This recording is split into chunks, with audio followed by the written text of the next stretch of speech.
A dark and desolate recurrence. At this rate, we'll never get out of here, said Teddy Mueller, gritting his teeth as he yanked the steering wheel of his compact car and laid on the gas. His Prius, as it turned out, wasn't built for blizzard-level conditions in the Catskills, and he was reminded of it every time his engine roared in a vain attempt to retreat from the large snowbank. "Don't say that, honey," replied his wife, Margot. She looked out in fear at the snow piled up against her window. It was a vision of white on all sides of the car. Each window was suffocated by snow, with only a hint of an opening out of the rear window. "I don't think you understand, baby. I can't move. I think we're stuck here." A panicked look crossed Margot's face. "Are you serious?" She nudged the handle on her door, then proceeded to yank it and kick at the door before her husband restrained her. Teddy shook his head. "You're wasting your time. I'll keep trying, but I don't think it'll do any good. We're packed like sardines." Nearly another half hour passed, and Teddy was unable to free the car from the clutches of the cold, white mass. He punched the steering wheel in frustration. "We're nearly out of gas. We've got to get out of here soon, or we'll freeze. Or worse, there's the whole carbon monoxide thing." Margot took her cell phone out of her purse for the third time in the past 10 minutes, but she couldn't get a signal. "Teddy, I'm scared. What are we going to do?" "I don't know." There was a newfound weariness to his voice, as if the dread that his wife was experiencing had finally caught up to him. Margot was about to throw a fit when she heard the roar of another engine. She looked outside to see the headlights of a large black pickup with an attached plow pull up behind their car. The front door opened and out stepped a bearded, middle-aged man in a brown parka and dungarees. "Ted, I think this guy's going to help us out." Margot beamed. She took her husband's hand and squeezed it in excitement. "Thank God!" They watched as the man took a chain and attached it somewhere underneath their car. He returned to his truck and gunned it in reverse. Teddy and Margot let out a mutual sigh of relief as their car creaked back and forth stubbornly before slipping out of the snowbank and onto the road. The man got out of his truck again, detached the chain from their car, and threw it back onto the bed. He stopped and looked inside at the couple for a brief second before getting into his vehicle. Teddy and Margot watched as their good Samaritan drove away. "What a nice man," said Margot. "He didn't even ask for anything. Didn't even wait around for a thank you." "People out here look out for each other," said Teddy. "That's a good guy there." Teddy went to drive away, but the car wouldn't move. They were out of the bank, but the vehicle was immobile. "Son of a bitch! What now?" Margot was agonizingly silent.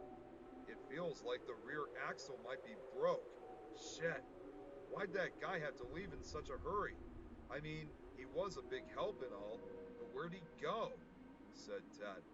He forced his door open and looked down the road, but all he could see was a dense white snow fog.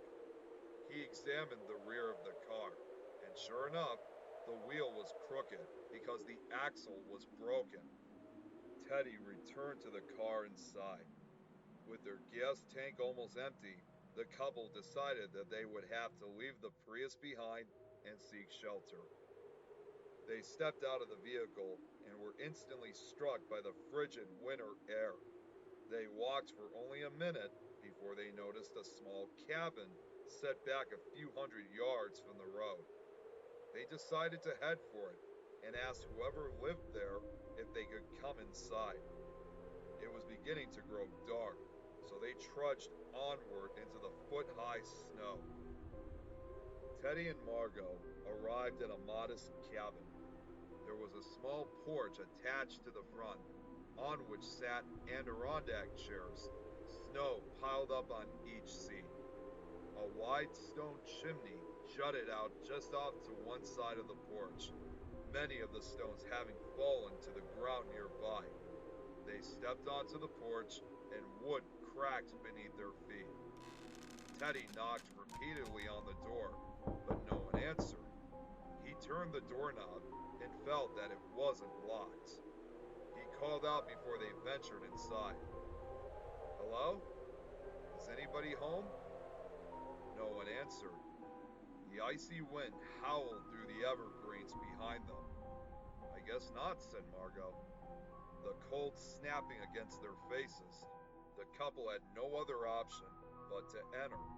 As they passed through the doorway, they were immediately taken aback by a sharp, musty smell. "Ah, Teddy, that smell! Who the heck lives here? Don't they clean?" "I don't think anyone's lived here for years. Or it might be a poorly kept hunting cabin. This is deer country after all," said Teddy. He looked around. They were standing in a small living room which had a loft area above. There was a TV and a sofa which was adorned with a blanket, on which was stitched a gray wolf howling at the moon. A large mirror hung over the sofa. The living room led into a kitchen with a modest-sized refrigerator and stove, and a table for two. The kitchen had the sole working light on the first floor, which hung from a string and shone into the living room. Cobwebs covered every corner and piece of furniture in the cabin. Crunchy leaves and various forest debris were scattered about the floor. "It's like they just ran out and left everything behind," said Margot. Teddy found a book of matches inside a kitchen drawer and used it to light a fire in a small wood stove in the corner of the living room. Kindling and enough wood for the night was conveniently set near the entranceway. He took a seat next to Margot on the sofa, and they held each other, warming up until the room was a bearable temperature. Worn out from their ordeal on the road and the trek to the cabin, they quickly passed out on the stranger's sofa. Margot wasn't asleep 20 minutes when she tapped Teddy on the shoulder. "What's that noise?" There was a heavy pounding on the loft floor above, as if someone were stomping around. They listened with intense curiosity as one set of footsteps traveled down from the loft, followed by a second heavier set. Margot tucked her head into her husband's shoulder. "Oh my God, somebody's inside. Maybe the owners came home." "Don't you think they would have come in through the front door? Maybe saw us on the couch and woke us up? Why would they be running up and down the steps?" said Teddy. "It might be some rats or raccoons or something. Who knows what openings or broken windows there might be in an old forgotten place like this?" Teddy was about to lay his head back against the cushion when he heard what was unmistakably a human scream. It was that of a woman, and she kept repeating the same word in a frenzied tone over and over. "No! No! No!" Neither Teddy nor Margot moved. The screaming continued, traveling from upstairs to downstairs, growing louder, more intense with each passing minute. This continued for another 10 minutes, when suddenly, as if someone had flicked a switch, it stopped. No more screaming, no more footsteps. The sound gone. All they could hear was the creaking of the house and the whistling of the wind outside. "What was that?" whispered Margot, her face tense. "I don't know. It sounded like someone being chased around, but I didn't see a thing. Teddy, is this place haunted?" Margot couldn't believe she was asking such a question, or that she half considered it to be a possibility. They discussed leaving the cabin for a moment, but realized they still couldn't venture outside, not at least until morning. The snowfall had waned, but the wind had picked up quite considerably. Hungry, they searched the kitchen for food. Margot opened the refrigerator and nearly vomited at the pungent, death-like smell that wafted out. Undefined molds lined the drawers and compartments. She quickly slammed the door. Teddy had a little more luck. He managed to scrounge up a couple cans of fruit cocktail from a lower cabinet that were less than a year past expiration. He found a can opener, and they shared the meager portion. Their bellies as full as they would get for the night, and the cabin now comfortably warm, Teddy and Margot climbed the stairs to the loft to explore. The closet light held the only working bulb in the loft, and it shone a comfortable glow into the bedroom. The bed was unmade, and it looked as if the sheets had been thrown on the floor in a fit. A pair of panties and a pair of boxers were strewn with some other faded articles of clothing. Looks like a couple lives here, or should I say, lived here, said Teddy. They flipped the mattress and dug a clean moth-bitten bedsheet out from a dresser, then lay down together. They were sound asleep minutes later. No, no! Oh God, no! It doesn't mean anything! I love you! Oh, please, don't hurt him! Margot let out an awful cry as she awoke, the shrill woman's voice again echoing throughout the cabin. She looked at her husband's watch. She and Teddy hadn't been sleeping 20 minutes. What the fuck is that? Asked Teddy. I'm going to check it out. No, said Margot, throwing herself over her husband. Please, don't leave me. This time they heard the pounding all around them, coming from the staircase and traveling toward the bed. The couple screamed as the bed lifted off the ground a few inches and crashed back down to the floor. The footsteps traveled from the loft and all the way down to the kitchen and possibly the basement. This time, the chaos ended with a loud, as if someone had fired a gun. Then another, then silence. Tears streamed down Margot's face. Let's go. Oh God, let's get out of here. She ran out of the bed and down the stairs, ready to bolt out the front door. But Teddy chased after her and blocked the doorway. Where are you going? He asked. Ted, this place is haunted. I'm scared. He held her tight by the shoulders and nodded. Okay, I believe you. I think it's haunted too. Some repetitive haunting is going on here. Every hour or so, I heard about this kind of thing watching all those seasons of Ghost Stalkers. Someone who dies under extreme circumstances often ends up repeating the events leading up to their death over and over again. I think someone was murdered here, and it's playing out like the cabin has the awful memory imprinted on it. Then let's go. Why are you standing there if you know what's coming? Because it's a goddamn blizzard out there, and we'll die if we spend an hour in it. It's 2 in the morning, and we're miles away from anywhere. Nobody's going to stop by. That nice guy with the truck is long gone. So what do we do, Teddy? I don't think the ghosts can harm us. They're dead and simply reenacting a scene. We're just observers. Those poor bastards. Could you imagine being forced to relive the same horrible event forever? Realizing the bed in the loft played a major part in the haunting, Teddy convinced Margot to return to the couch on the first floor. They weren't going to get much sleep anyway. Each hour, the haunting commenced. The bed in the loft, the pounding footsteps descending downstairs to the kitchen through the living room. Then, the 2 gunshots. But Teddy and Margot weren't safer in the living room as it turned out. As the night wore on, more chaos unfolded. They watched in horror as objects flew across the room. Clothes, pillows, books.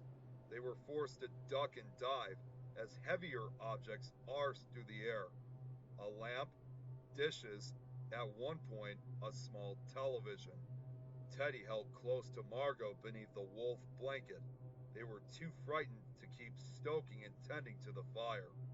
They both shivered as each hour the horrors seemingly escalated. It was a form of torture, one they dreaded more as each minute passed, knowing that the next repetition would be more intense, more violent. Teddy was nodding off during one of the lulls between repetitions, the sun just beginning to make its presence known through the dirty windows when Margot let out a wild scream. He watched as his wife was lifted into the air. She clutched at her throat, trying to tear away an invisible set of hands. Her face was straining and turning a shade of purple. He jumped up and threw his body into the phantom perpetrator. Teddy connected with the unseen force, and Margot fell to the floor, gasping for air. Teddy looked up and saw the reflection of a man running away in the mirror over the couch. Although it was dark, with a little light from the bulb in the kitchen, he could have sworn it was the same man in the brown parka and dungarees that had helped tow their car out of the snowbank. Footsteps pounded down to the basement again, the two gunshots that ended it all, but this time a third shot rang out just minutes later. That was all the Muellers could take. They ran outside as the orange rays of the sun began peeking over the mountains. The storm had died down, and the air was noticeably warmer. I think I figured out what happened, said Teddy, out of breath from his exertion. The man who lived there killed his wife. The underwear on the floor, I think he caught her in bed with another man and chased them around the house. It all ended in the basement, where he shot them both, and then himself. The third shot. Margot nodded in silence as they swiftly left the cabin behind, post-holing through the deep snow. She didn't care who killed who. She just wanted to go home.